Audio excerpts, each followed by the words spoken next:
ഏവർക്കും അക്ഷരമുറ്റത്തേക്ക് സ്വാഗതം. 9ാം ക്ലാസ് അടിസ്ഥാന പാഠാവലി യൂണിറ്റ് 1 നടക്കും തോറും തെളിയും വഴികൾ. ഈ യൂണിറ്റിനുള്ളിൽ 3 അധ്യായങ്ങളാണ് ഉള്ളത്. ഒന്നാമത്തേത് ശാന്തിനികേതനം. ഇത് എസ്.കെ. പൊറ്റക്കാടിൻ്റെ യാത്രാസ്മരണകൾ എന്ന പുസ്തകത്തിൽ നിന്ന് എടുത്തിട്ടുള്ള ഒരു ഭാഗമാണ്. രണ്ടാമത്തേത് വീരാൻകുട്ടിയുടെ മിണ്ടാപ്രാണി എന്ന കവിതാ സമാഹാരത്തിൽ നിന്നെടുത്ത ഒരു കവിതയാണ്. സ്മാരകം എന്നാണതിൻ്റെ പേര്. മൂന്നാമത്തേത് ബെന്യാമിൻ്റെ ആടുജീവിതം എന്ന നോവലിൽ നിന്നുള്ള ഒരു ഭാഗമാണ്. അതിന് മണൽക്കൂനകൾക്കിടയിലൂടെ എന്ന് പേര് നൽകിയിരിക്കുന്നു. നമുക്ക് യൂണിറ്റിലേക്ക് കടക്കാം. ഒന്നാമത്തെ അധ്യായത്തിന് മുന്നോടിയായി ഒരു കത്തു നൽകിയിട്ടുണ്ട്. അത് സുജാതാ ദേവി എഴുതിയ കാടുകളുടെ താളം തേടി എന്ന പുസ്തകത്തിൽ നിന്ന് എടുത്തിട്ടുള്ളതാണ്. നമുക്ക് ആദ്യം ആ കത്തൊന്ന് വായിച്ചു കേൾക്കാം. പ്രിയപ്പെട്ട ചേച്ചി, എത്ര നാളായി ഞാനിങ്ങു പോന്നിട്ട്? 2 മാസം. ഇത്രനാൾ തനിച്ചു വീട്ടിൽ നിന്നും മാറി നിന്നിട്ടേയില്ല. ഈ യാത്ര എല്ലാ അർത്ഥത്തിലും എനിക്കൊരു ഹിമാലയൻ യാത്രയായിരുന്നു.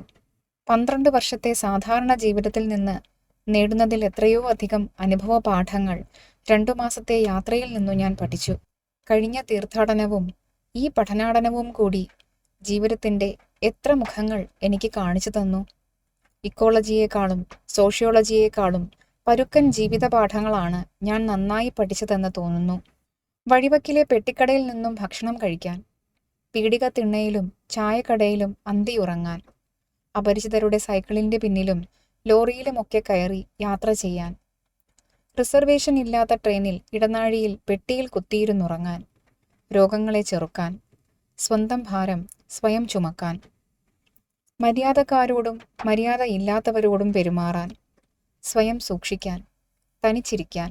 പോരെ, മറ്റൊരാളാവാൻ ഇത്രയൊക്കെ പോരെ? ഒക്കെ പ്രായോഗിക ജീവിത പാഠങ്ങൾ.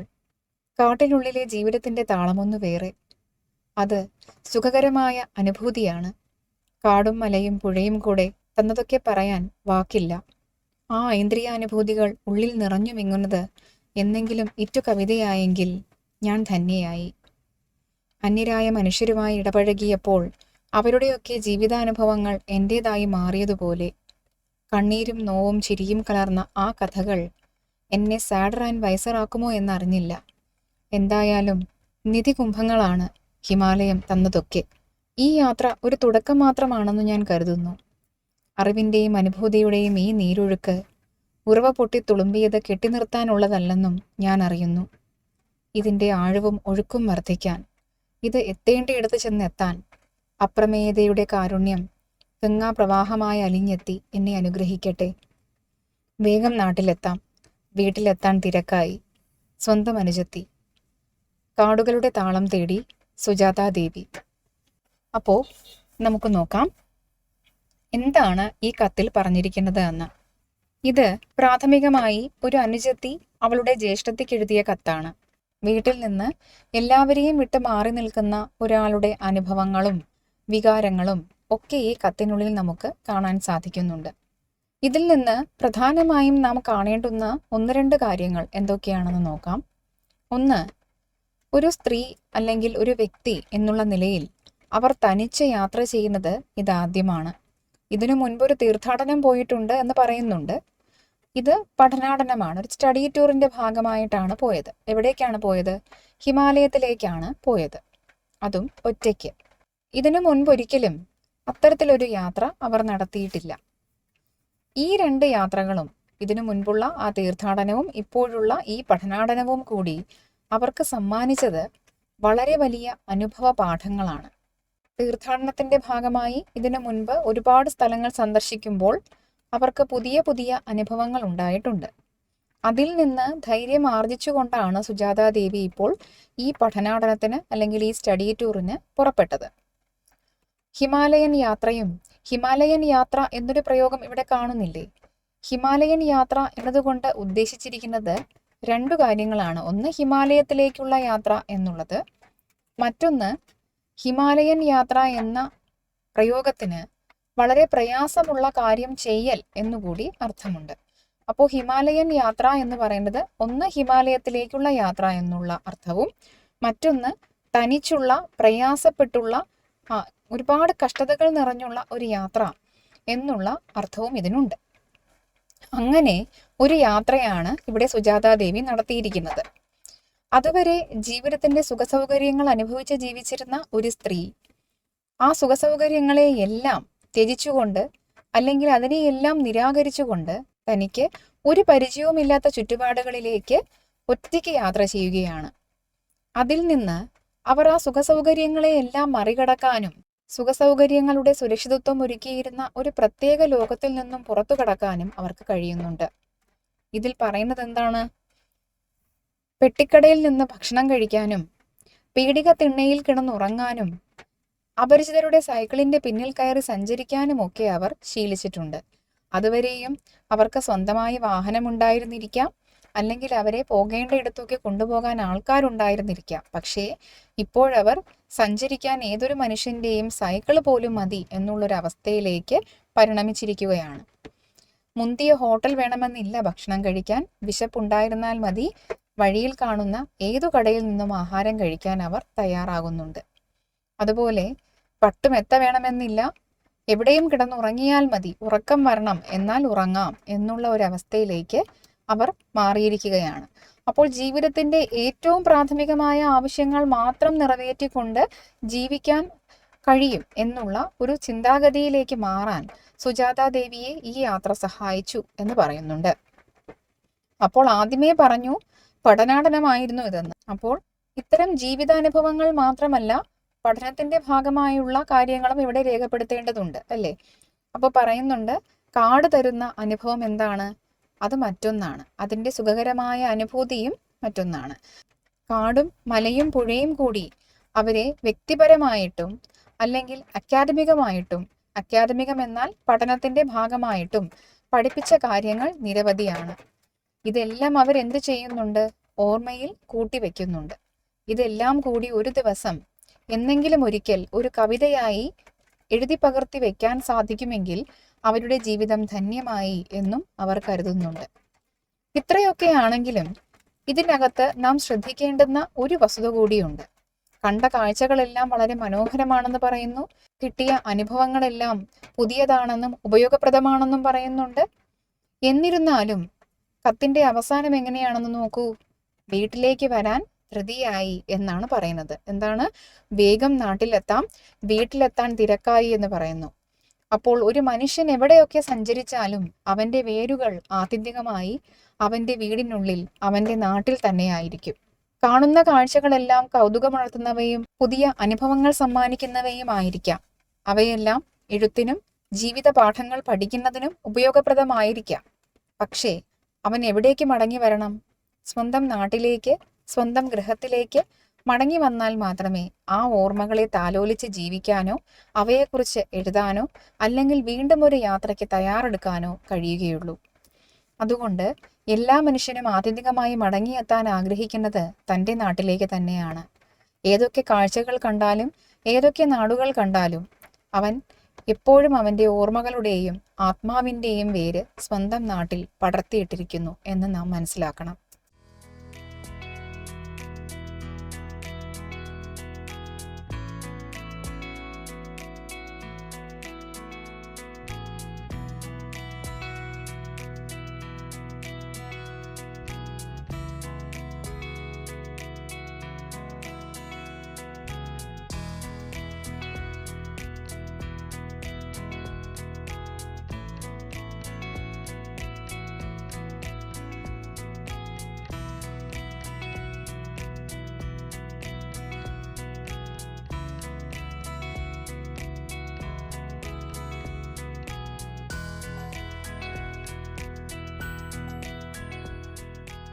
നമുക്ക് അധ്യായത്തിലേക്ക് പ്രവേശിക്കാം. അധ്യായത്തിന് മുന്നോടിയായി ഇവിടെ 1-2 വരികൾ നൽകിയിട്ടുണ്ട്, നോക്കുക. യാത്രയിൽ കൊണ്ട വെയിൽ തിരികെ എത്തുമ്പോൾ തണലാകുന്നു. എന്താണ് ഈ വരികൾ കൊണ്ട് ഉദ്ദേശിച്ചിരിക്കുന്നത് എന്ന് നോക്കുക. നാം ഒരു വലിയ യാത്ര ചെയ്യുകയാണ്, അല്ലെങ്കിൽ നിത്യജീവിതവുമായി ബന്ധപ്പെട്ട ഒരു യാത്രയിലാണ് എന്ന് കരുതിയാലും മതി.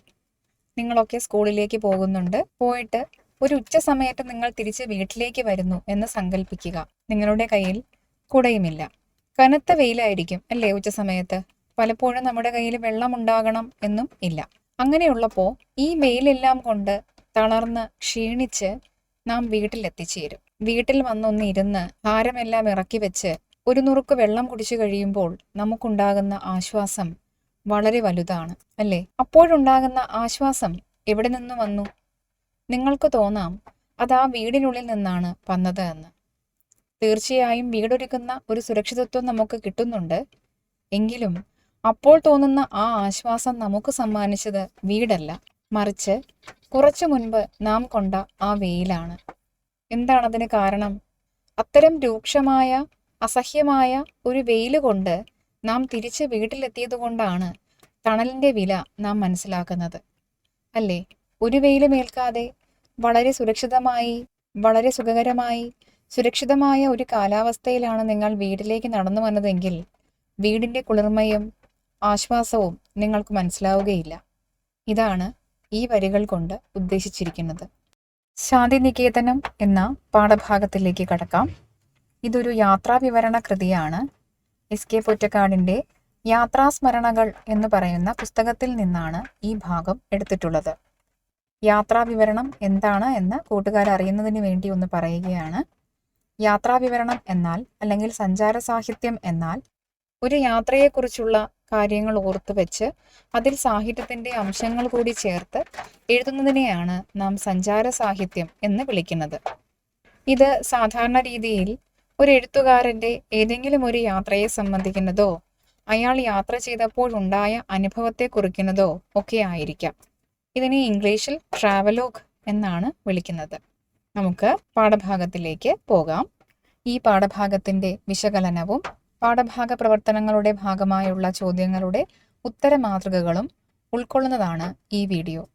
വീഡിയോ മുഴുവനായി കാണാനും പാഠഭാഗ പ്രവർത്തനങ്ങളുടെ മാതൃകകൾ നോക്കി സ്വന്തം ഉത്തരങ്ങൾ രൂപീകരിക്കാനും ശ്രമിക്കുക. ശാന്തിനികേതനം എന്ന പാഠഭാഗം വായിച്ച് വിശകലനം ചെയ്തു പോവുകയാണ് ചെയ്യുന്നത്. ശ്രദ്ധിക്കുക. ശാന്തിനികേതനം. ശാന്തിനികേതനം എന്താണെന്നൊരു സംശയം നിങ്ങൾക്ക് തോന്നാം. ശാന്തിനികേതനം ഒരു വിദ്യാലയമാണ്. ഭാരതത്തിലെ പ്രശസ്ത കവിയായിരുന്ന രവീന്ദ്രനാഥ ടാഗോർ കൽക്കത്തയിൽ നിന്നും 130 കിലോമീറ്റർ വടക്കുള്ള ബോൽഗപൂർ എന്ന് പറയുന്ന വളരെ മനോഹരമായ ഒരു ഗ്രാമപ്രദേശത്താണ് ഈ വിദ്യാലയം സ്ഥാപിച്ചത്. ഇതിൻ്റെ മാതൃക പഴയ ആശ്രമ വിദ്യാഭ്യാസ രീതിയാണ്. നിങ്ങൾ ഗുരുകുല സമ്പ്രദായം എന്നൊക്കെ കേട്ടിട്ടുണ്ടാകും. അതുപോലെയുള്ള ഒരു സമ്പ്രദായമാണ് ഈ വിദ്യാലയവും പുലർത്തിപ്പോരുന്നത്. നമ്മൾ പഠിക്കുന്ന പോലെയുള്ള ഭിത്തികളോ ചുറ്റുമതിലോ ഒന്നും തന്നെ അവിടെ ഇല്ല എന്നുള്ളതാണ് അതിൻ്റെ പ്രത്യേകത. പ്രകൃതിയോടിണങ്ങിയാണ് കുട്ടികൾ പഠിക്കുന്നത്. മരങ്ങളും ചെടികളും പാടത്തിൻ്റെ വരമ്പുകളും പുഴവക്കുകളും എല്ലാം അവിടെ ക്ലാസ് മുറികളാകുന്നു. കുട്ടികൾ പ്രകൃതിയോടിണങ്ങിയും പ്രകൃതിയെ പരിചയപ്പെട്ടും പരിചരിച്ചുമാണ് അവിടെ വിദ്യാഭ്യാസം അനുഷ്ഠിക്കുന്നത്. അപ്പോൾ നമ്മൾ ഇതുവരെ കണ്ടിട്ടില്ലാത്ത ഒരു വിദ്യാലയത്തിലേക്കുള്ള യാത്രയിലാണ് എസ്.കെ. പൊറ്റക്കാട്. അതെങ്ങനെയായിരുന്നു എന്ന് നമുക്കൊന്ന് ശ്രദ്ധിക്കാം. കൽക്കത്ത നഗരത്തിൽ നിന്ന് 100 നാഴിക അകലെ കിടക്കുന്ന ബോൾപൂർ റെയിൽവേ സ്റ്റേഷനിൽ വണ്ടി ഇറങ്ങിയ ഉടനെ തന്നെ ചെറിയൊരു അങ്ങാടി കടക്കുന്നതോടുകൂടി പരിഷ്കാര സ്പർശമേൽക്കാത്ത ഏകാന്തമായ ഒരു ഉൾനാട്ടിൻ്റെ മടിത്തട്ടിലാണ് നാം എത്തിച്ചേരുക. എന്താണ് പറഞ്ഞിരിക്കുന്നത്? റെയിൽവേ സ്റ്റേഷനിൽ നിന്ന് വണ്ടി ഇറങ്ങി 100 നാഴിക അകലെയുള്ള ഒരു റെയിൽവേ സ്റ്റേഷനിൽ വണ്ടി ഇറങ്ങി നടന്ന് ചെറിയൊരു മാർക്കറ്റ് കൂടെ കഴിയുമ്പോൾ ഒരു ഉൾനാടൻ പ്രദേശം എന്ന് പറഞ്ഞാൽ ഒരു ഗ്രാമപ്രദേശത്തേക്ക് എത്തിച്ചേരുന്നു. അവിടെയാണ് ഇപ്പോൾ എസ്.കെ. പൊറ്റക്കാട് നിൽക്കുന്നത് എന്ന് സങ്കല്പിക്കുക. നഗരത്തിൻ്റെ നിരന്തരമായ ഖരഖരാരവത്തിൽ നിന്ന് നമുക്ക് തെല്ലിട നിർവൃതി നൽകുവാൻ പോരുന്ന വിശ്വവിഖ്യാതമായ ആ കുഗ്രാമത്തിൻ്റെ പ്രശാന്തമുഖമായ കുശലപ്രശ്നം നമ്മുടെ ഉൾത്തളിർ കോരിത്തരിപ്പിക്കുന്നു. എന്താണ്? നഗരം എങ്ങനെയുള്ളതാണ്? നിരന്തരം വണ്ടികളുടെ ശബ്ദം കൊണ്ടും ഫാക്ടറികളുടെ ശബ്ദം കൊണ്ടും ഏതെങ്കിലുമൊക്കെ സ്ഥാപനങ്ങളിൽ നിന്ന് ഉയരുന്ന ശബ്ദങ്ങളും കോലാഹലങ്ങളും കൊണ്ട് എപ്പോഴും ശബ്ദമുഖരിതമായിരിക്കും, അല്ലേ? അതാണ് ഖരഖരാരവം എന്നിവിടെ പറഞ്ഞിരിക്കുന്നത്. പക്ഷേ എസ്.കെ. പൊറ്റക്കാട് ചെന്നിറങ്ങിയ പ്രദേശം അങ്ങനെയായിരുന്നില്ല. അത് വളരെ പ്രശാന്തമായിരുന്നു. എന്ന് വെച്ചാൽ ശാന്തമായിരുന്നു. അവിടെ ബഹളമോ കോലാഹലങ്ങളോ ഒന്നും തന്നെ ഉണ്ടായിരുന്നില്ല. അത്തരം പ്രശാന്തമായ ഒരു സ്ഥലത്തേക്ക് ചെന്നിറങ്ങുമ്പോൾ തന്നെ നമ്മുടെ മനസ്സിന് ഒരു സമാധാനം തോന്നുന്നു എന്നാണ് അദ്ദേഹം പറഞ്ഞിരിക്കുന്നത്. ശാന്തിനികേതനത്തിലേക്ക് പോകുന്ന 3 മൈൽ നീളത്തിലുള്ള പാത മുന്നിൽ കാണുന്നു. കാളവണ്ടി ചക്രങ്ങളുടെ പാടുകൾ പതിഞ്ഞു കുഴിഞ്ഞും ചേടിമണ്ണ് മൂടിയും കിടക്കുന്ന ജരാനര ബാധിച്ച ആ പടുകിഴവൻ പാത പാടങ്ങളുടെ നടുവിലൂടെ അങ്ങനെ വളഞ്ഞു പോകുന്നു. എങ്ങനെയുള്ളതാണ് ആ ഗ്രാമമെന്ന് മനസ്സിലാക്കാൻ ആ വഴി നമ്മെ സഹായിക്കുന്നുണ്ട് അല്ലേ? എങ്ങനെയുള്ളതാണ്? ടാറ് ചെയ്ത റോഡുകളൊന്നുമില്ല, പരിഷ്കൃതമായിട്ടുള്ള റോഡുകളൊന്നും അവിടെ ഇല്ല, മണ്ണ് റോഡാണ് ഉള്ളത്. പിന്നെ എന്ത് വാഹനമാണുള്ളതെന്ന് മനസ്സിലാകുന്നുണ്ട്. കാളവണ്ടിയാണ് ആകെ കൂടിയുള്ള ഒരു വാഹനം. അപ്പോൾ തന്നെ നമുക്ക് മനസ്സിലാക്കാം, വാഹനങ്ങളിൽ നിന്നുള്ള പുകയൊന്നും കൊണ്ട് അവിടം മലിനമായിട്ടില്ല, അവിടെ ആകെ കാളവണ്ടി മാത്രമേ ഉള്ളൂ എന്ന് മനസ്സിലാക്കാം. ഇത് വായിക്കുമ്പോൾ നിങ്ങൾ അറിയേണ്ടുന്ന ഒരു കാര്യം, എസ്.കെ. പൊറ്റക്കാട് ഈ ഒരു ഗ്രന്ഥം എഴുതുന്നത് ഏകദേശം 50 വർഷങ്ങൾക്കെങ്കിലും മുമ്പാണ്, അരനൂറ്റാണ്ടിന് മുൻപാണ് എന്നുള്ള കാര്യം നിങ്ങൾ ഓർക്കുക. അപ്പോൾ ഇന്ന് കാണുന്ന രീതിയിലുള്ള വാഹന സൗകര്യങ്ങളോ റോഡുകളോ ഒന്നും അന്ന് ഉണ്ടായിരുന്നുമില്ല. അപ്പോൾ നഗരത്തിൽ കാണുന്ന രീതിയിലുള്ള യാതൊരു വിധത്തിലുള്ള സംവിധാനങ്ങളും ഇല്ലാത്ത ഒരു ഗ്രാമപ്രദേശത്താണ് നമ്മുടെ ശാന്തിനികേതനം ഇരിക്കുന്നത് എന്ന് നിങ്ങൾ സങ്കല്പിക്കണം. തീർത്തും നഗരത്തിൽ നിന്നൊഴിഞ്ഞ് ഏകാന്തമായ ഒരു ഗ്രാമം. അടുത്തു നോക്കൂ, ടാഗോറിന്റെ സുപ്രസിദ്ധങ്ങളായ ചില ഗ്രാമീണ ചെറുകഥകളിലൂടെ ഈ നാടൻ പാതയുമായി നമുക്ക് മുമ്പ് തന്നെ പരിചയമുണ്ടോ എന്ന് തോന്നും. ടാഗോർ മുമ്പ് എഴുതിയിട്ടുള്ള പല കഥകളിലും ഈ ഒരു ഗ്രാമപ്രദേശം കടന്നു വരുന്നില്ലേ എന്ന് അത് വായിച്ചിട്ടുള്ള ആൾക്കാർക്ക് അവിടെ എത്തുമ്പോൾ തോന്നും. ബംഗാളിലെ ഗ്രാമങ്ങളിൽ കേരളത്തിന്റെ പ്രകൃതി ഭംഗി പ്രതിഫലിച്ചു കാണുന്നു. കേരളത്തെ കൂടുതൽ കോമളമാക്കി തീർക്കുന്ന ഇടതിങ്ങിയ തെങ്ങിൻ തോപ്പുകളുടെ പച്ചവർണ്ണ പകിട്ടോ ചിന്നിക്കിടക്കുന്ന കുന്നിൻ നിരകളുടെ നിശ്ചലമായ പശ്ചാത്തലങ്ങളോ ബംഗാളിലെ ഉൾനാടുകളെ അനുഗ്രഹിച്ചിട്ടില്ല എങ്കിലും മറ്റു പ്രകാരത്തിൽ ഇവ കേരളത്തിലെ ഉൾനാടുകളോട് അത്ഭുതകരമായ സാമ്യം വഹിക്കുന്നുണ്ട്. അപ്പോൾ ഇവിടെ എത്തിച്ചേർന്ന എസ്.കെ. പൊറ്റക്കാടിന് ബംഗാൾ കാണുമ്പോൾ തോന്നുന്നത് എന്താണ്? കേരളം തന്നെയാണ് ആ ഒരു പ്രദേശം എന്നുള്ള ഒരു പ്രതീതിയാണ് അദ്ദേഹത്തിന് ഉണ്ടാകുന്നത്. അതിനു കാരണം അവിടുത്തെ പ്രകൃതി ഭംഗിയും പച്ചപ്പുമൊക്കെയാണ്. കാരണം ആ പ്രദേശം കണ്ടാൽ കേരളം എങ്ങനെയാണോ, കേരളത്തിൻ്റെ ഭൂപ്രകൃതി എങ്ങനെയാണോ അങ്ങനെ തന്നെയാണ് ബംഗാളും കാണപ്പെടുക. അവിടെയുള്ള നിരന്ന, ഇതിനു മുമ്പ് പറയുന്നുണ്ട് അദ്ദേഹം നിരന്ന പാടവരമ്പും നെൽപ്പാടങ്ങളും ഒക്കെ കാണുന്നുണ്ടല്ലേ. അപ്പോൾ അങ്ങനെയുള്ളപ്പോൾ അതിന് കേരളവുമായി വളരെയധികം സാമ്യതയുണ്ട് എന്ന് അദ്ദേഹത്തിന് തോന്നുകയാണ്. പക്ഷെ അവിടെ എന്തില്ല? കേരളത്തിലാണെങ്കിൽ നിറയെ കുന്നിൻ നിരകൾ ഉണ്ടായിരിക്കും, തെങ്ങിൻ തോപ്പുകളൊക്കെ ഉണ്ടായിരിക്കും. പക്ഷെ അത്തരത്തിലുള്ള തെങ്ങിൻ തോപ്പുകളൊന്നും അവിടെ കാണുന്നില്ല. കേരളത്തിൽ ഇക്കാലത്തും പണ്ടുകാലത്തും പാടങ്ങളുടെ അതിർത്തികളിലായിട്ട് തെങ്ങിൻ തോപ്പുകൾ കാണാം, അതിനപ്പുറമായിട്ട് കുന്നിന്റെ നിരകൾ കാണാം. അത്തരത്തിലുള്ള ഒരു കാഴ്ച മാത്രമേ ഇവിടെ ഇല്ലാതെയുള്ളൂ. അതിൻ്റെ ഒരു അഭാവം ഒഴിച്ചാൽ ബാക്കി എല്ലാ തരത്തിലും അവിടുത്തെ ഭൂപ്രകൃതി കേരളത്തോട് വളരെയധികം സാമ്യം പുലർത്തുന്നുണ്ട്. അങ്ങിങ്ങായി തെങ്ങുകളും താലവൃക്ഷങ്ങളും തലയുയർത്തി നിൽക്കുന്ന പറമ്പുകൾ, മുളം കൂട്ടം തെറിച്ചു നിൽക്കുന്ന മതിലുകൾ, വാഴത്തോട്ടങ്ങൾ, പച്ചക്കറി വളപ്പുകൾ, ആൽത്തറകൾ, അമ്പലക്കുളങ്ങൾ ഇവയൊക്കെ ഭംഗിയിൽ നിരത്തിവെച്ച ഇവിടത്തെ ചില ഗ്രാമമൂലകളിൽ വന്നു ചേരുമ്പോൾ നാം മലയാളത്തെ അനുസ്മരിക്കുകയല്ല, അനുഭവിക്കുക തന്നെ ചെയ്യുന്നു. കേരളത്തിൽ കാണുന്നതിന് സമമായിട്ട് അവിടെവിടെയായിട്ട് കാണുന്ന തെങ്ങുകളും താലവൃക്ഷങ്ങളും പിന്നെ പറമ്പുകളും മുളം കൂട്ടങ്ങളും ഒക്കെ കാണുമ്പോൾ, അല്ലെങ്കിൽ ആൽത്തറകളും ഒക്കെ കാണുമ്പോൾ കേരളം പോലെ ഇരിക്കുന്നു എന്നല്ല തോന്നുക. ഞാൻ കേരളത്തിൽ തന്നെയാണ് നിൽക്കുന്നത്, അല്ലെങ്കിൽ കേരളത്തിൻ്റെ ഏതോ ഒരു ഗ്രാമത്തിലാണ് ഞാൻ നിൽക്കുന്നത് എന്ന തോന്നലാണ് എസ്.കെ. പൊറ്റക്കാടിന് ഉണ്ടായത്. പരന്ന നെൽപ്പാടങ്ങളുടെ കരയിൽ കാണുന്ന ആ പുല്ലുമേഞ്ഞ കർഷക കുടിലുകൾ മലയാളക്കരയിൽ നിന്ന് ഇറക്കുമതി ചെയ്തതാണോ എന്ന് തോന്നും.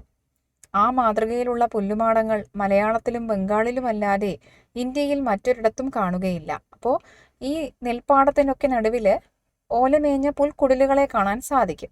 എന്താണപ്പോൾ അവിടെ അതിൻ്റെ പ്രത്യേകത എന്താ? കേരളത്തിലാണെങ്കിലും കൃഷിസ്ഥലങ്ങളുടെ മധ്യത്തിലായിട്ട് അല്ലെങ്കിൽ ഏതെങ്കിലും ഒരു ഓരത്തായിട്ട് പുല്ലുമേഞ്ഞ കുടിലുകൾ കാണുന്നത് സ്വാഭാവികമാണ്. എന്തിനാണ് എന്ന് വെച്ചാൽ ആ കൃഷി ചെയ്യുന്ന സ്ഥലത്തെ പ്രധാന കർഷകൻ അല്ലെങ്കിൽ അത് പാട്ടത്തിനെടുത്തിരിക്കുന്ന കർഷകൻ എന്താ ചെയ്യുന്നത്?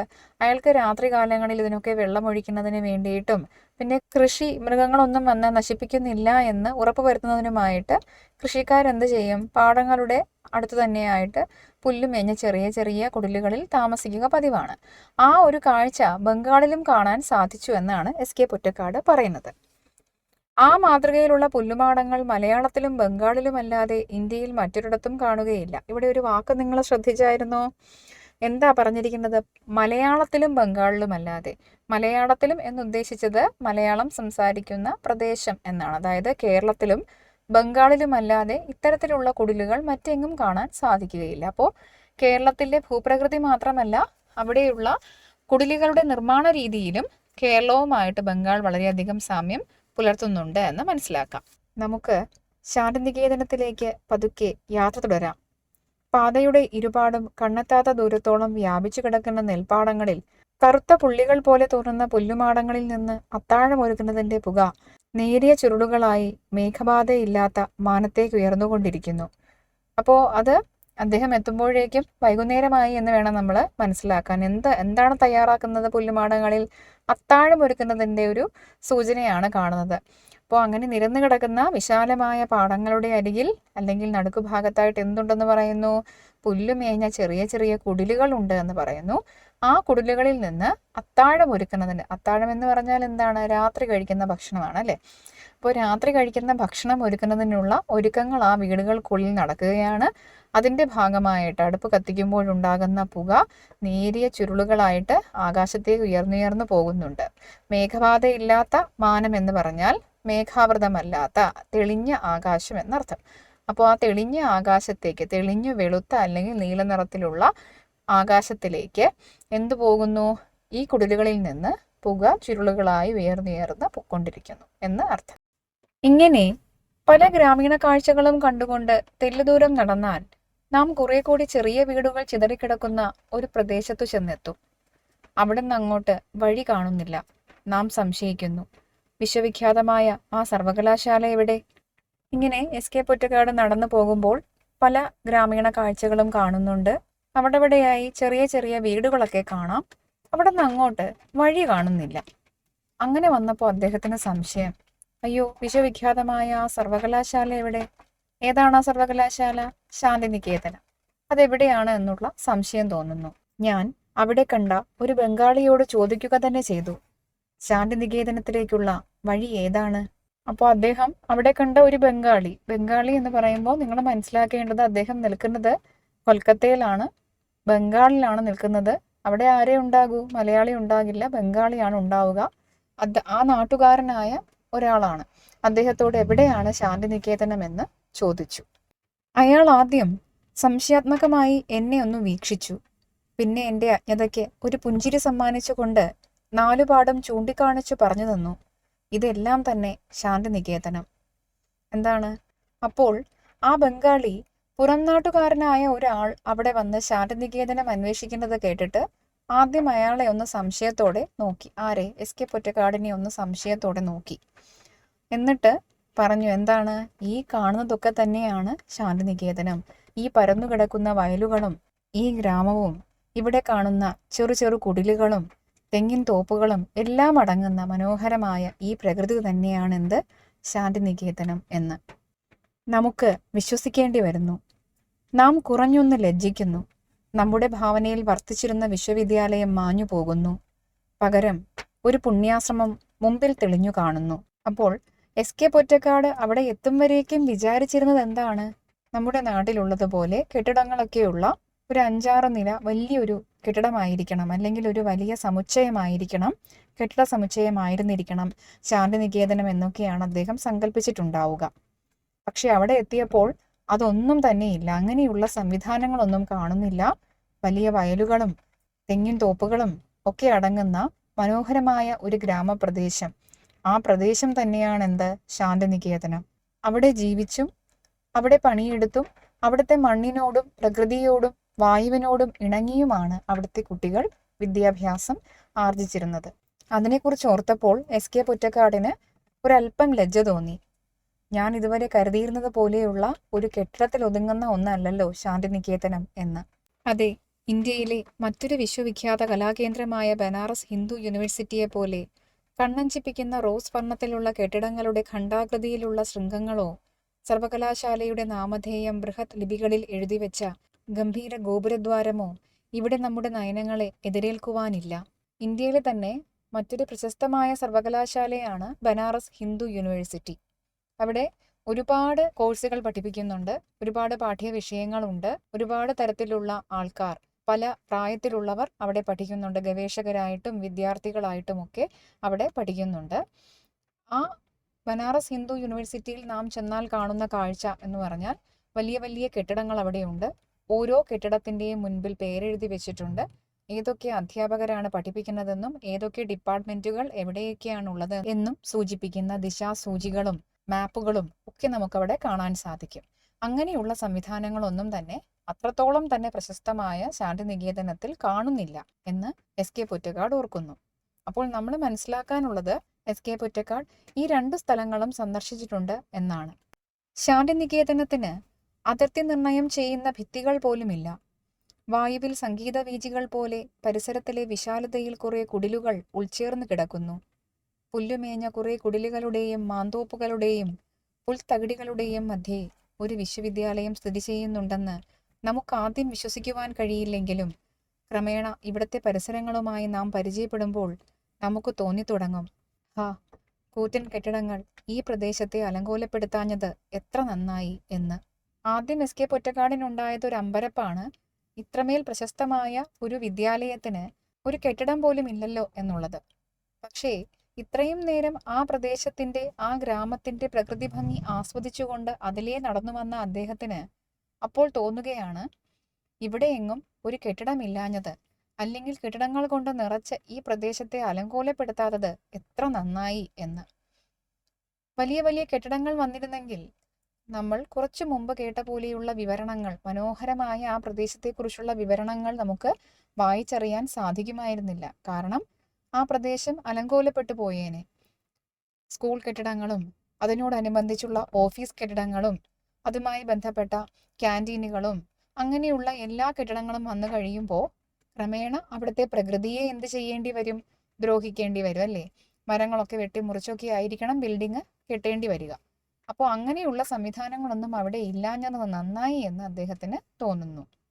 കറുത്ത പരുത്ത മൺചുമരുകളും പുല്ലുമേഞ്ഞ മേൽപ്പുരയുമുള്ള ഒരു എളിയ പർണശാലയിലാണ് വിസ്തൃതമായ കലാഭവനം.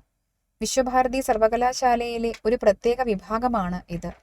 വിദഗ്ധനായ ഒരു കലാകാരന്റെ കൈപ്പാടുകൾ ഈ ഭവനത്തിന്റെ ചുമരുകളിൽ പതിഞ്ഞു കാണുന്നുണ്ട്. അവിടെയുള്ള ഒരു പ്രധാനപ്പെട്ട ഡിപ്പാർട്ട്മെന്റാണ് അവിടുത്തെ കലാഭവനം എന്ന് പറയുന്നത്. ഈ കലാഭവനത്തിനകത്ത് ചിത്രരചനയും മറ്റുമാണ് അവിടെ പഠിപ്പിക്കുന്നത്. അതെങ്ങനെയാണ് കാണപ്പെടുന്നതെന്ന് നോക്കൂ. കറുത്ത പരുത്ത മൺചുമരുകളാണ് അവയ്ക്കുള്ളത്. അതിന്റെ മേൽക്കൂര എങ്ങനെ ഇരിക്കുന്നു? പുല്ലുമേഞ്ഞതാണ്. അപ്പോൾ എല്ലാം കൊണ്ടും വളരെ ലളിതമായിട്ടുള്ള ഒരു ക്ലാസ് മുറിയെന്നോ അല്ലെങ്കിൽ ഒരു ഡിപ്പാർട്ട്മെന്റ് എന്നോ പറയാൻ കഴിയുന്ന ഒരു സംവിധാനം. 1922 ഇത് തുടങ്ങിയത്. ഇതിനകത്ത് ചിത്രകലയിൽ പരിശീലനം നേടുന്ന വിദ്യാർത്ഥികൾക്കു വേണ്ടുന്ന സാമഗ്രികൾ വൃത്തിയായി സജ്ജമാക്കി വെച്ച പ്രത്യേകം ഇരിപ്പിടങ്ങളുണ്ട്. ഇതിനകത്തിരുന്നാണപ്പോൾ പടം വര ശീലിക്കുന്ന കുട്ടികൾ എന്ത് ചെയ്യേണ്ടത്? പടം വരച്ച് പഠിക്കുന്നത്. അതിനുള്ള സംവിധാനങ്ങളൊക്കെ അതിനകത്ത് ഒരുക്കി വെച്ചിട്ടുണ്ട്. ചായ പെൻസിലുകളും ബ്രഷുകളും ചായക്കൂട്ടുകളും ഒക്കെ അതിനുള്ളിൽ ഒരുക്കി വെച്ചിട്ടുണ്ട്. പ്രാചീനവും അർവാചീനവുമായ ഭാരതീയ ചിത്രകലകളുടെ മാതൃകകൾ കാണിക്കുവാൻ വിശ്രുത ചിത്രകാരന്മാരുടെ പ്രധാന ചിത്രങ്ങൾ ചുമരുകളിൽ തൂക്കിയിട്ടിരിക്കുന്നതിന് പുറമെ ഒരു പ്രത്യേക ചിത്രകലാ പ്രദർശന മുറിയും ഉണ്ട്. ശ്രദ്ധിക്കണേ, പ്രാചീനവും അർവാചീനവും വെച്ചാൽ പഴയതും പുതിയതുമായിട്ടുള്ള ഭാരതീയ ചിത്രകലകളുടെ, പ്രാചീനം എന്നതിൻ്റെ ഓപ്പോസിറ്റ് വിപരീതമാണ് കേട്ടോ അർവാചീനം.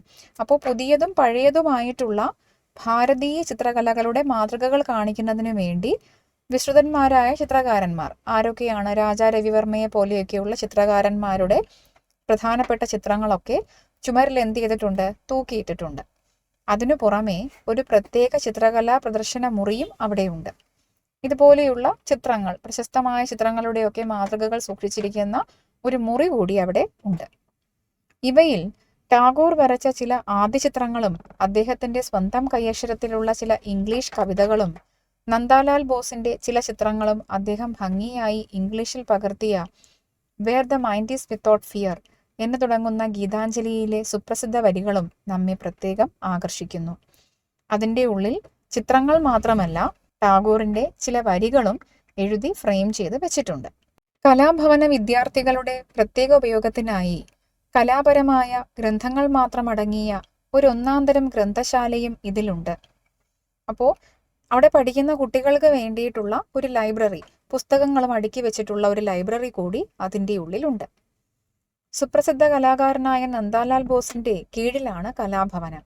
ആ കലാഭവനത്തിന്റെ, ആ ഡിപ്പാർട്ട്മെന്റിന്റെ അധികാരി അല്ലെങ്കിൽ മേധാവി ആരായിരുന്നു? നന്ദാലാൽ ബോസ് ആയിരുന്നു. ഇതിനകത്തെവിടെയും ഒരു ലാളിത്യവും സ്വച്ഛതയും ശാന്തിയും തമ്മിൽ പുണർന്നു കിടക്കുന്നു. അപ്പോൾ ഈ കെട്ടിടത്തിനകത്ത് നിൽക്കുമ്പോൾ ആർക്കും അനുഭവപ്പെടുന്ന ഒരു കാര്യമാണ് എസ്.കെ. പൊറ്റക്കാട് പറഞ്ഞിരിക്കുന്നത്.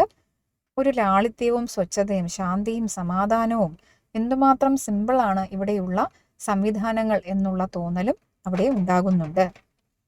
ഒരു ചിത്രകാരന്റെ ഭാവനയെ വികസിപ്പിക്കുവാൻ പര്യാപ്തമായ ഒരു പ്രത്യേക അന്തരീക്ഷവും കൃത്രിമമെന്ന് തോന്നാത്ത ഒരു എളിയ പശ്ചാത്തലവും കലാദേവിയുടെ ഈ കേളീഗൃഹത്തിന് മാറ്റുകൂട്ടുന്നു. ആ പ്രദേശം കണ്ടാൽ നമ്മൾ കുറച്ചു മുമ്പ് എങ്ങനെയുള്ള ഒരു പ്രകൃതിയാണ് ആ ഗ്രാമത്തിനുള്ളത് എന്ന് കണ്ടു അല്ലേ, വായിച്ചു കേട്ടു. അങ്ങനെയുള്ള ഒരു പ്രദേശത്താണ് ഈ കലാഭവനം സ്ഥിതി ചെയ്യുന്നത്. അപ്പോൾ സ്വാഭാവികമായിട്ടും കുട്ടികൾക്ക് ചിത്രം വരയ്ക്കാനുള്ള അല്ലെങ്കിൽ അതിനായിട്ടുള്ള ഭാവന വികസിക്കാൻ പുറമേ നിന്ന് മറ്റു കാരണങ്ങളൊന്നും ആവശ്യമില്ല. ഒന്ന് പുറത്തേക്ക് നോക്കിയാൽ മതി. അവർ ആ ജനാലകൾ തുറന്നൊന്ന് പുറത്തേക്ക് നോക്കിയാൽ മതി. എന്താണ് കാണുന്നത്? ഈ മനോഹരമായ പ്രകൃതിയും അതിലെ കാഴ്ചകളുമാണ് കാണുന്നത്. അതവരെ വരയ്ക്കാൻ പ്രചോദിപ്പിച്ചുകൊള്ളും. കലാഭവനത്തിന്റെ പടിഞ്ഞാറു വശത്തായി സംഗീത ഭവനം സ്ഥിതി ചെയ്യുന്നു. ഇവിടെ സംഗീതത്തിലും നൃത്യങ്ങളിലും അഭ്യസനം നൽകി വരുന്നു. ഈ ചിത്രരചന പഠിപ്പിക്കുന്നതിന്റെ പടിഞ്ഞാറ് ഭാഗത്തായിട്ട് തന്നെ സംഗീതം പഠിപ്പിക്കുന്ന ഒരു മുറിയുണ്ട്, അല്ലെങ്കിൽ ഒരു കൂര കാണുന്നുണ്ട്. അതിനുള്ളിൽ നൃത്തവും സംഗീതവും ഒക്കെ പഠിപ്പിക്കുന്നുണ്ട്. ഒഴിഞ്ഞ പാടങ്ങളിലൂടെ ഇഴഞ്ഞു പോകുന്ന ഒരു ചെറിയ നിരത്ത് നമ്മെ 2 നാഴിക പടിഞ്ഞാറുള്ള ശ്രീനികേതനത്തിലേക്ക് നയിക്കുന്നു. വിശ്വഭാരതിയുടെ ഒരു വിഭാഗമായ ഗ്രാമീണ പുനരുദ്ധാരണത്തിന്റെ കേന്ദ്രമാണ് ശ്രീനികേതനം. ഇവിടെ നിന്ന് ഒഴിഞ്ഞ പാടങ്ങളിലൂടെ ഇഴഞ്ഞു പോകുന്ന ഒരു ചെറിയ നിരത്ത്, ഒരു ചെറിയ നടവഴി. ആ നടവഴിയിലൂടെ പോകുമ്പോൾ നാം ശ്രീനികേതനം എന്ന് പറയുന്ന ഒരു സ്ഥലത്തേക്ക് എത്തിച്ചേരുന്നുണ്ട്. അതൊരു ഗ്രാമീണ പുനരുദ്ധാരണത്തിന്റെ കേന്ദ്രമാണ്. എന്ന് പറഞ്ഞാൽ പഴയ ഗ്രാമങ്ങളിലേക്കുള്ള മടങ്ങിപ്പോക്ക് എന്ന് പറയുന്നത് പോലെയുള്ള ഒരു അന്തരീക്ഷമാണ് അവിടെ കാണുക. സാധാരണയായി നമ്മളൊക്കെ എന്താണ് ചെയ്യുന്നത്? പുതിയ പുതിയ ടെക്നോളജീസ് ഉണ്ടാകുമ്പോൾ അതിലേക്ക് എടുത്തു ചാടുകയാണ് നാം ചെയ്യുന്നത്.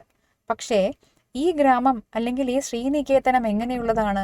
കൂടുതൽ കൂടുതൽ ഗ്രാമീണതയിലേക്ക്, പഴമയിലേക്ക് മടങ്ങിപ്പോകാനുള്ള ശ്രമമാണ് അവിടെ നടക്കുന്നത്. എങ്ങനെയെന്ന് ചോദിച്ചാൽ, പണ്ടുകാലത്ത് ഉപയോഗിച്ചിരുന്ന സംവിധാനങ്ങൾ, പണ്ടുകാലത്ത് ഉപയോഗിച്ചിരുന്ന ഉപകരണങ്ങൾ, അല്ലെങ്കിൽ എഴുത്തു രീതികൾ, അല്ലെങ്കിൽ പഠന രീതികൾ, ഇതൊക്കെയാണ് അവിടെ അവരെ പ്രാക്ടീസ് ചെയ്യുന്നത് എന്ന് അർത്ഥം. ശാന്തിനികേതനത്തെക്കാൾ വിശാലമായ ഒരു സ്ഥലമാണത്. തങ്ങളുടെ സ്വന്തം സൃഷ്ടിപരവും പ്രായോഗികവുമായ കർമ്മപദ്ധതികളെ കൊണ്ട് ഉറപ്പോടുകൂടിയ ഉത്കൃഷ്ടമായ ഒരടിത്തറമേൽ ദേശീയ ആദർശങ്ങൾ പണിയുവാൻ തൻ്റെ നാട്ടുകാരായ സഹോദരങ്ങളെ സഹായിക്കുക എന്നുള്ളതാണ് ഇതിൻ്റെ ഉദ്ദേശം. ഇതിൻ്റെ പിന്നിലെ ഉദ്ദേശം എന്താണെന്ന് ചോദിച്ചാൽ, ആ നാട്ടിൽ തന്നെ ജീവിക്കുന്ന നിഷ്കളങ്കരും ഗ്രാമീണരുമായിട്ടുള്ള സാധാരണ ജനങ്ങളെ അവരുടെ ഉന്നമനത്തിന് വേണ്ടി, അവരെ മുന്നോട്ട് കൊണ്ടുവരുന്നതിന് വേണ്ടിയിട്ടും അവരുടെ കുലത്തൊഴിലും അവർ പാരമ്പര്യമായി ആർജിച്ചു വരുന്ന കലയുമൊക്കെ പരിപോഷിപ്പിച്ച് അവരെ പുനരുജ്ജീവിപ്പിക്കുക, അവരെ കൂടി എന്ത് ചെയ്യുക, അവരെ കൂടി മുന്നേറാൻ പ്രേരിപ്പിക്കുക, അല്ലെങ്കിൽ സഹായിക്കുക എന്നൊരു ഉദ്ദേശം കൂടി അദ്ദേഹത്തിന് ഉണ്ടായിരുന്നു. ആ ഗ്രാമത്തിൽ നിന്ന് മൺമറഞ്ഞു പോകാമായിരുന്ന അവിടുത്തെ കലകളെ, അവിടുത്തെ തൊഴിലുകളെ ഒക്കെ തിരികെ കൊണ്ടുവരിക എന്നുള്ളതായിരുന്നു ശ്രീനികേതനം എന്ന് പറയുന്ന സംവിധാനത്തിലൂടെ ടാഗോർ ഉദ്ദേശിച്ചത്. ശാന്തിനികേതനത്തിലെ സംസ്കാര കേന്ദ്രത്തെ പുഷ്ടിപ്പെടുത്തുന്നതോടൊപ്പം കുഗ്രാമങ്ങളിൽ പാർത്ത് ദാരിദ്ര്യത്തോട് എതിർത്ത് കാർഷിക വൃത്തി കൊണ്ട് മാത്രം ഉപജീവനം കഴിച്ചു വരുന്ന തന്റെ ഭൂരിപക്ഷം നാട്ടുകാരുടെയും സാമ്പത്തിക സ്ഥിതിയെ കൂലങ്കഷമായി പഠിച്ച് അവരുടെ ദുരിതങ്ങൾക്കൊരു പരിഹാരം കണ്ടുപിടിക്കുവാൻ വേണ്ടിയാണ് 1922 മഹാകവി ശാന്തിനികേതനത്തോടനുബന്ധിച്ച് ഇതു സ്ഥാപിച്ചത്. ഏതുതരം ഗ്രാമീണ പര്യവേഷണങ്ങൾക്കും പറ്റിയ ഒരു ഒതുങ്ങിയ ശാന്തമായ പരിസരമാണ് ശാന്തിനികേതനത്തിനുള്ളത്. ആ നാട്ടിലെ ആൾക്കാർ എന്ത് ജോലിയാണ് ചെയ്ത് ജീവിക്കുന്നത്? കാർഷിക വൃത്തിയാണ്, കൃഷി ചെയ്താണ് ജീവിക്കുന്നത്. അപ്പോൾ അവരുടെ ദാരിദ്ര്യം, അവരുടെ കഷ്ടപ്പാട്, ദുരിതം, ഇതിനെയൊക്കെ കുറിച്ച് പഠിച്ച് അവരുടെ ജീവിതത്തിൻ്റെ ദുരിതങ്ങൾക്കൊരു പരിഹാരം കണ്ടെത്തുക എന്ന ഉദ്ദേശത്തോടു കൂടിയാണ് 1922 ടാഗോർ ഇങ്ങനെയൊരു സംവിധാനം, ശ്രീനികേതനം, അവിടെ സ്ഥാപിക്കുന്നത്. അപ്പോൾ ശാന്തിനികേതനം എന്തിനു വേണ്ടിയുള്ളതാണ്? പ്രകൃതിയോടിണങ്ങി പ്രകൃതിയെ പഠിച്ചും പരിചരിച്ചും വിദ്യാഭ്യാസം നേടുക എന്നുള്ള ഉദ്ദേശത്തോടു കൂടിയാണ് ശാന്തിനികേതനം അവിടെ സ്ഥാപിച്ചിരിക്കുന്നത്. അപ്പോൾ സർഗാത്മകമായ രചനകൾക്ക് വേണ്ടിയിട്ടും വിദ്യാഭ്യാസത്തിന് വേണ്ടിയിട്ടും സ്ഥാപിച്ചതാണ് ശാന്തിനികേതനം. ശ്രീനികേതനം എന്തിനു വേണ്ടിയാണ്? ഇങ്ങനെ പഠിച്ചു കഴിയുന്ന വിദ്യാർത്ഥികൾ പിന്നീട് എന്തിനെയാണ് നേരിടാൻ പോകുന്നത്? ജീവിതത്തെയാണ് അവർ നേരിടാൻ പോകുന്നത്, അല്ലേ? അപ്പോൾ ജീവിതം എങ്ങനെയുള്ളതാണ് അവിടെയുള്ള ജനങ്ങൾക്ക്? അത് കാർഷിക വൃത്തിയെ ആശ്രയിച്ചുള്ളതാണ്. അപ്പോൾ അവിടെയുള്ള ജനങ്ങളുടെ ജീവിതത്തിൻ്റെ ഭാഗമായ കൃഷി, അവരുടെ ദാരിദ്ര്യം, കഷ്ടപ്പാടുകൾ എന്നിവയെക്കുറിച്ച് പഠിച്ച് അതിന് വളരെ പ്രായോഗികമായിട്ടുള്ള പരിഹാരങ്ങൾ കണ്ടെത്തുക എന്നുള്ള ഉദ്ദേശത്തോടു കൂടി സ്ഥാപിച്ചതാണ് ശ്രീനികേതനം. ശാന്തിനികേതനം പഠനം, സർഗവാസന എന്നിവയെ സംബന്ധിക്കുന്നതും, സർഗവാസന എന്ന് പറഞ്ഞാൽ കലാപരമായ കഴിവുകൾ, ഇതിനെയൊക്കെ പ്രോത്സാഹിപ്പിക്കുന്നതും, ശ്രീനികേതനം അവിടുത്തെ സാധാരണക്കാരായ ജനങ്ങളുടെ ജീവിതം, കഷ്ടപ്പാട് എന്നിവയെക്കുറിച്ച് പഠിച്ച് അതിന് പരിഹാരം നിർദ്ദേശിക്കുന്നതിന് വേണ്ടിയിട്ടുമാണ് നിർമ്മിച്ചത് എന്ന് മനസ്സിലാക്കാം. ഈ അധ്യായത്തിൻ്റെ വിശകലനത്തിൽ നിന്നും നമുക്ക് ഉരുത്തിരിയുന്ന കാര്യങ്ങൾ ഇങ്ങനെ ക്രോഡീകരിക്കാം. 1. ശാന്തിനികേതനം എന്ന് പറയുന്നത് നാം ഇതുവരെ കണ്ടു പരിചയിച്ചിട്ടുള്ള വിദ്യാലയങ്ങളിൽ നിന്നും തികച്ചും വ്യത്യസ്തമായ ഒരു പഠന കേന്ദ്രമാണ്, അല്ലെങ്കിൽ ഒരു വിദ്യാലയമാണ്. അതിന് ചുമരുകളോ അതിർത്തികളോ ഒന്നും തന്നെയില്ല. നാം പ്രകൃതിയെക്കുറിച്ച് പഠിക്കുന്നത് പാഠപുസ്തകങ്ങളിലൂടെയാണ്. എന്നാൽ ശാന്തിനികേതനത്തിലെ വിദ്യാർത്ഥികൾ എങ്ങനെയാണ് പ്രകൃതിയെ അറിയുന്നത്? അവർ പ്രകൃതിയോട് ഇടപഴകി, പ്രകൃതിയിൽ നിന്ന് പലതും പഠിച്ചും പ്രകൃതിയെ സംരക്ഷിച്ചും പ്രകൃതിയില്ലാതെ നമുക്ക് ജീവിക്കാൻ സാധിക്കില്ല എന്നുള്ള പ്രായോഗികമായ ജീവിത സത്യത്തെ ഉൾക്കൊണ്ടുമാണ് ശാന്തിനികേതനത്തിലെ വിദ്യാർത്ഥികൾ പഠിക്കുന്നത്. അവർക്ക് ചെറുപ്പത്തിൽ തന്നെ എന്താണ് കൃഷിയെന്നും എന്താണ് പാടമെന്നും എന്താണ് പ്രകൃതിയെന്നും കാലാവസ്ഥ എങ്ങനെയാണെന്നും ഏതെല്ലാം മണ്ണുകളിൽ എന്തെല്ലാം വിളകളാണ് ഉണ്ടാകുന്നതെന്നും അറിയാമായിരിക്കും. അതോടൊപ്പം തന്നെ അവരുടെ അഭിരുചികൾക്കനുസരിച്ച് അവർക്ക് ചിത്രരചനയോ സംഗീതമോ നൃത്തമോ സാഹിത്യരചനയോ എന്താണോ താല്പര്യം അതും പരിശീലിക്കാനുള്ള അവസരവും അവിടെ നിന്നും ലഭിക്കുന്നുണ്ട്. അതോടൊപ്പം തന്നെ എങ്ങനെയാണ് പ്രകൃതിയോടിണങ്ങി ജീവിക്കേണ്ടതെന്നും എങ്ങനെ ലളിതമായ സാഹചര്യങ്ങളിൽ ജീവിതം മുന്നോട്ട് കൊണ്ടുപോകാമെന്നും അവർ അവിടെ നിന്നും പഠിക്കുന്നുണ്ട്. വലിയ വലിയ കെട്ടിടങ്ങളുടെ സൗകര്യങ്ങളൊന്നും തന്നെ ഇല്ലെങ്കിലും മനുഷ്യന് ജീവിക്കാൻ സാധിക്കും എന്നുള്ള ജീവിത രഹസ്യം അവർ അവിടെ നിന്നും മനസ്സിലാക്കുന്നുണ്ട്. അങ്ങനെയുള്ള ഒരു സ്ഥലത്താണ് നമ്മുടെ എസ് കെ പൊറ്റക്കാട് ചെന്നെത്തിയത്. അവിടെ പാഠ്യവിഷയങ്ങൾ മാത്രമല്ല പഠിപ്പിക്കുന്നത്, ജീവിത സത്യങ്ങളും പഠിപ്പിക്കുന്നുണ്ട് എന്ന് നാം പറഞ്ഞു. ആ ജീവിത സത്യങ്ങളെ എങ്ങനെയാണ് തിരിച്ചറിയുന്നത്? അവിടെ ശ്രീനികേതനം എന്ന് പറയുന്ന ഒരു സംവിധാനം കൂടി ഉണ്ടെന്ന് നമ്മൾ പഠിച്ചു. ശ്രീനികേതനത്തിൽ അവിടെയുള്ള സാധാരണക്കാരായ ജനങ്ങൾ കൃഷിയെ ആശ്രയിച്ച് ജീവിക്കുന്നവരാണ് എന്ന് പറയുന്നു. അങ്ങനെ കൃഷിയെ ആശ്രയിച്ച് ജീവിക്കുന്ന ജനങ്ങളുടെ ജീവിതത്തിൽ ഉണ്ടാകുന്ന ബുദ്ധിമുട്ടുകൾ, ദാരിദ്ര്യം, കഷ്ടപ്പാട് എന്നിവയെക്കുറിച്ച് വളരെ വിശദമായി പഠിക്കാനുള്ള ശ്രമം ടാഗോർ നടത്തിയിട്ടുണ്ട്. അതിൻ്റെ അടിസ്ഥാനത്തിൽ അവരുടെ ജീവിത ദുരിതങ്ങൾക്ക് പരിഹാരമുണ്ടാക്കാനുള്ള മാർഗങ്ങളും അദ്ദേഹം അവിടെ നിന്ന് തന്നെ കണ്ടെത്താൻ ശ്രമിക്കുന്നുണ്ട്. അതിനു വേണ്ടിയിട്ടാണ് ശ്രീനികേതനം സ്ഥാപിച്ചിട്ടുള്ളത്. അപ്പോൾ ഇത്രയും വിശ്വവിഖ്യാതമായ ആ കലാകേന്ദ്രത്തിൽ അല്ലെങ്കിൽ ആ പഠന കേന്ദ്രത്തിൽ എന്തൊക്കെയുണ്ടെന്ന് നമുക്ക് മനസ്സിലാക്കാം. 1. പ്രകൃതിയോടിണങ്ങിയുള്ള ജീവിതവും വിദ്യാഭ്യാസ രീതികളും ഉണ്ടെന്ന് മനസ്സിലാക്കാം. അതോടൊപ്പം തന്നെ സാധാരണ ജനങ്ങളുടെ പച്ചയായ ജീവിതത്തെ മനസ്സിലാക്കി തൊഴിലധിഷ്ഠിതമായ ഒരു വിദ്യാഭ്യാസ സമ്പ്രദായത്തിലേക്ക് കുട്ടികളെ നയിക്കാനുള്ള ശ്രമങ്ങളും അവിടെ നടക്കുന്നുണ്ട് എന്ന് മനസ്സിലാക്കാൻ സാധിക്കും. യാത്രാസ്മരണകൾ എസ് കെ പൊറ്റക്കാട്.